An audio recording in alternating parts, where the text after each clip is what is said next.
क्या आपको supreme court के एक जजमेंट के बारे में पता है जिसमें सुप्रीम कोर्ट ने क्षमा मृत्यु को मंजूरी दे दी है।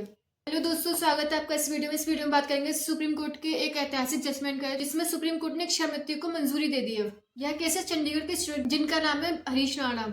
ये एक बीटेक के स्टूडेंट, ये पीजी में रहते थे। 4th फ्लोर से गिर के इनके ब्रेन में इंजरी आ गई, जिसकी वजह से डॉक्टर ने इनके ब्रेन को परमानेंटली डैमेज बताया। एंड काफी चेकअप वगैरह हुए, जिसमें डॉक्टर ने कहा कि ये परमानेंट पैरालाइज हो चुके हैं। पेरेंट इस उम्मीद में इनका 13 साल तक इलाज कराते थे कि इनका कोई सुधार होगा, थोड़ा इम्प्रूवमेंट होगा। लेकिन 13 साल तक कंटिन्यू इलाज चलने के बाद पेरेंट्स को कोई होप नहीं बचती कि हमारा बच्चा ठीक हो पाएगा। एंड फादर इथुनेश दिल्ली हाईकोर्ट में अपनी बेटी की क्षमा मृत्यु के लिए पिटीशन दायर करते। दिल्ली हाईकोर्ट इसको रिजेक्ट कर देता है। अगस्त 2024 में फादर दोबारा पिटीशन दायर करते हैं सुप्रीम कोर्ट में। सुप्रीम कोर्ट भी इनके पिटीशन को रिजेक्ट कर देता है और वह कहता है अगर आप अपने बच्चे का खर्चा वगैरह नहीं चला पाते हैं और उनके मेडिकल एक्सपेंसेस को नहीं दे पाते हैं, तो उनकी मेडिकल एक्सपेंसेस जो भी होगी उसको यूपी गवर्नमेंट उठाएगी। लेकिन उनके पिटीशन को रिजेक्ट कर दिया जाता है।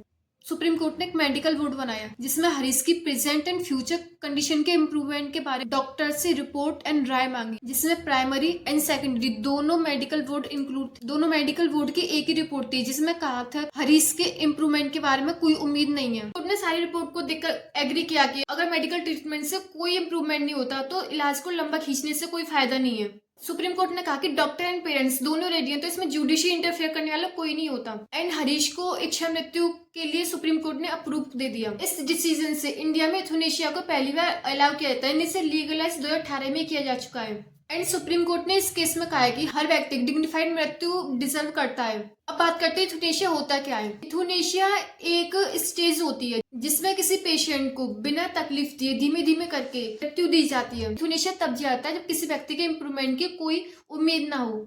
इसके लिए कंडीशन देखी जाती है कि प्रेजेंट में कैसी कंडीशन है, फ्यूचर में इलाज के बाद कैसी कंडीशन होगी। अगर इम्प्रूवमेंट होगा तो इसको नहीं दिया जाएगा, इम्प्रूवमेंट की कोई उम्मीद नहीं है तो इसको दिया जा सकता है।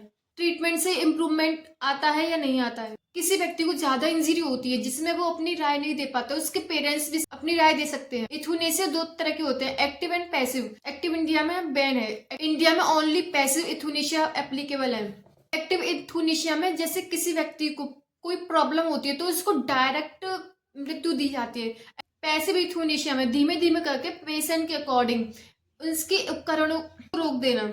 जैसे किसी इंजेक्शन की जरूरत है तो इंजेक्शन को नहीं देना, किसी मेडिसिन की जरूरत है तो मेडिसिन को देना। मतलब एकदम अचानक से नहीं करके धीमे धीमे स्टेप बाय स्टेप किया जाता है पैसिव यूथनेसिया में। पैसिव यूथनेसिया इंडिया में काफी सारे देश में अलाउ है।